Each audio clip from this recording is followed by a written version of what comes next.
Hello, today we'll be discussing about experimental research. To start with, let us know the definition of experimental research. So, experimental research is a scientific approach where one or more variables are manipulated to observe their effect on another variable. Let us know the purpose of experimental research. So, the purpose of experimental research is to establish cause and effect relationship between variables. These are the manipulated variables and the observed one. Now let us know what are the key components of experimental research. These are independent variables which are to be manipulated, then dependent variables which are measured, then we have control group and experimental group. Let us know about the key characteristics of the experimental research. These are controlled environment where experiments are conducted in controlled settings to eliminate extraneous variables.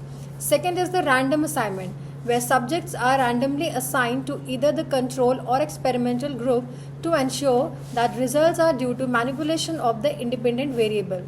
Third is the replication, where experiments can be replicated to verify results, increasing the reliability and validity. Let us know about the types of experimental designs. Number one is pre-experimental design, which is simple and with minimal control. For example, one-shot case study. Second is true experimental design, which includes random assignment, control group, and experimental group. Third is the quasi-experimental design, which lacks random assignment but still employs control group, for example, time series analysis. Let us know about the steps in conducting the experimental research. Number one is to identify the problem, then designing the experiment.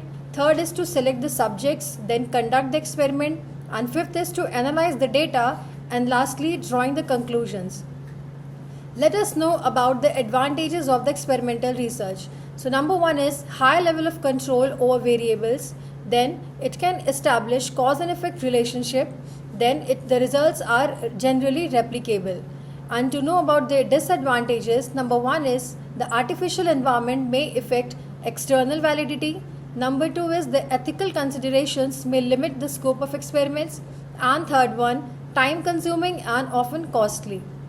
And to know about the applications of the experimental research, we can say that in psychology, it can be applied to study the effect of therapy on depression. Then in medicine field, it can test the efficacy of the new drugs. In education, it can evaluate the impact of teaching methods on students' performance. And to summarize, we can say that experimental research is a powerful tool for establishing causal relationship by manipulating variable in a controlled setting. Thank you and have a nice day.